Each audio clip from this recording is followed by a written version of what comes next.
ભરૂચમાં મતદાર યાદી સુધારણાની સઘન કામગીરી ચાલી રહી છે। 99% કામગીરી પૂરી થઈ ગઈ છે, ત્યારે બાકીની કામગીરી માટે 3 જ દિવસ બાકી રહેતા તંત્ર કામે લાગ્યું છે। ભરૂચ પાલિકાની કચેરીમાં BLO સહિતના કર્મચારીઓ નીચે ગાદલા પાથરીને કામગીરી કરતા જોવા મળી રહ્યા છે। પાલિકાના સભાખંડ, સેક્રેટરી, પક્ષ અને વિપક્ષની કચેરીમાં પણ આ કામગીરી કરવામાં આવી રહી છે। જોકે આ વિડીયો વાયરલ થતા કેટલાક સવાલો પણ ઉઠી રહ્યા છે।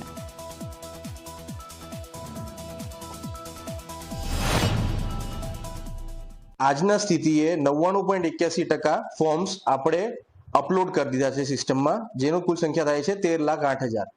10,92,000 લોકોએ પોતાના ફોર્મ પરત કર્યા છે।